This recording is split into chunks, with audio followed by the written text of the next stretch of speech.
What's good, guys? Welcome back to First Cut. This is my spoiler review of Stranger Things Season 4, Part 1. Damn, this was a lot. One of the biggest talking points going into the season was the extended runtime of these episodes. They were going to be long, and honestly, I was all here for it. I've never minded longer runtimes for shows or movies as long as it's used to let the characters breathe.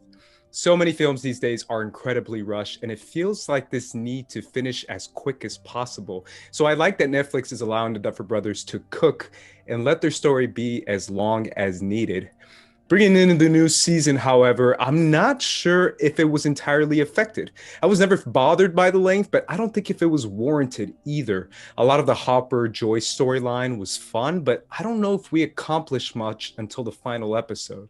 I understand that the 11 flashbacks were relevant, but it did get a little tedious after a while. I think that the storyline that probably hooked me the most was the Nancy, Dustin, Maxine, Steve, and Lucas storyline side quests that they did investigating the Hawkins murder and protecting Eddie. I feel like that one had the most throughout the entire season and definitely brought up the most interesting talking points. The idea of the sign of the time or the D&D panic, the gruesome murders of the traumatized students, the Maxine episode, episode 4, and the eventual investigation of the new gate to the Upside Down was all really engaging. The Will and Mike storyline was also really good and had some good moments. I like that the friendship is coming back and slowly being repaired. And Argyle is a fun addition to the show. Still, what this season was banking on was the new big bad and the filmmaking within a Netflix show. They spared no expense making this new season, and it shows on screen. They wanted to go all out with the design, shooting style, and feel of the show and make it feel like a much more bigger movie. And it definitely delivered on that. The filmmaking gets better with clever shot selections and editing with the flow of the story and action. It's really, really good. And I know a lot of people have pointed out that it's scarier, and I feel like that's all due to filmmaking.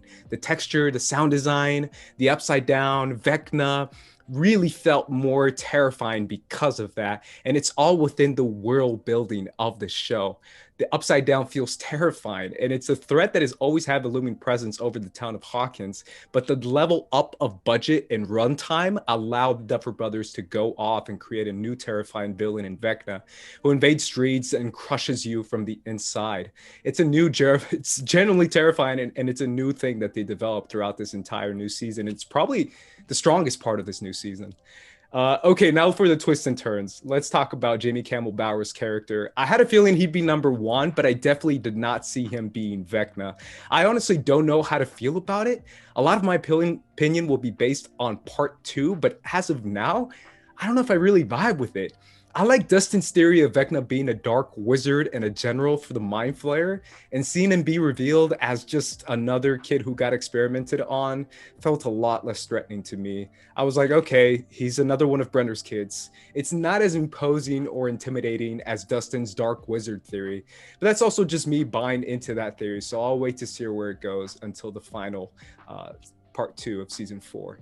Finally, 11 is still great in the show. I really like her stuff early on, struggling in school. As insane as those bullies were, it still felt kind of plausible.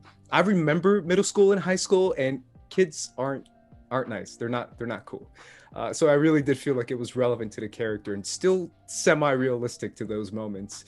So I'm all on board with her. Ultimately, the first half of the season was really good, but not as strong as I wanted it to be. Some storylines were stronger than others, and I'm more invested in other characters than I've been before. But I'm invested in these characters no matter what. I've been following the show since season 1, so any kind of horrifying, terrifying scenarios throughout this entire season was really, really cool. Let me know your thoughts of this season so far, season 4, part 1, in the comments down below. And also make sure you subscribe right here to First Cut for more Stranger Things reactions, reviews, and all that good stuff. We're also going to be reviewing the new Disney Plus shows as well. Make sure and check that out. Either way, guys, you can follow me at Squad Leader Ace on Twitter and Instagram, and you can follow us at First Cut TMO. So either way, guys, for the First Cut crew, I'm going to be peacing out upside down style.